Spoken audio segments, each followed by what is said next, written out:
Habacuc, chapitre 2. J'étais à mon poste, et je me tenais sur la tour. Je veillais pour voir ce que l'Éternel me dirait, et ce que je répliquerais après ma plainte.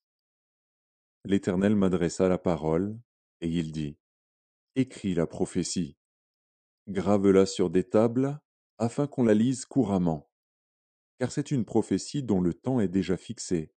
Elle marche vers son terme, et elle ne mentira pas. Si elle tarde, attends-la, car elle s'accomplira certainement. Voici, son âme s'est enflée, elle n'est pas droite en lui, mais le juste vivra par sa foi. Pareil à celui qui est ivre et arrogant, l'orgueilleux ne demeure pas tranquille. Il élargit sa bouche comme le séjour des morts, il est insatiable comme la mort. Il attire à lui toutes les nations, il assemble auprès de lui tous les peuples. Ne sera-t-il pas pour tous un sujet de sarcasme, de raillerie et d'énigme? On dira, malheur à celui qui accumule ce qui n'est pas à lui. Jusques à quand? Malheur à celui qui augmente le fardeau de ses dettes. Tes créanciers ne se lèveront-ils pas soudain? Tes oppresseurs ne se réveilleront-ils pas? Et tu deviendras leur proie.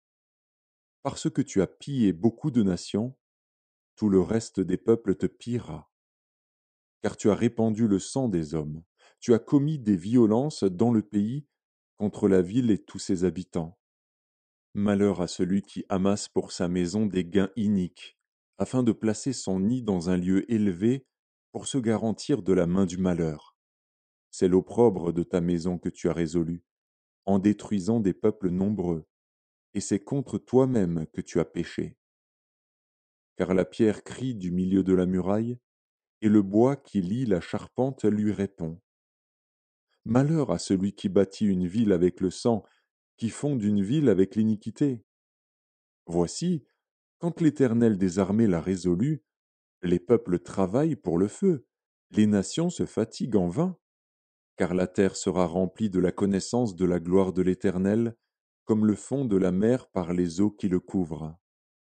Malheur à celui qui fait boire son prochain, à toi qui verses ton outre et qui l'enivre, afin de voir sa nudité. Tu seras rassasié de honte plus que de gloire. Bois aussi toi-même, et découvre-toi. La coupe de la droite de l'Éternel se tournera vers toi, et l'ignominie souillera ta gloire. Car les violences contre le Liban retomberont sur toi, et les ravages des bêtes t'effrayeront, parce que tu as répandu le sang des hommes, et commis des violences dans le pays, contre la ville et tous ses habitants. À quoi sert une image taillée, pour qu'un ouvrier la taille? À quoi sert une image en fonte et qui enseigne le mensonge, pour que l'ouvrier qui l'a faite place en elle sa confiance, tandis qu'il fabrique des idoles muettes?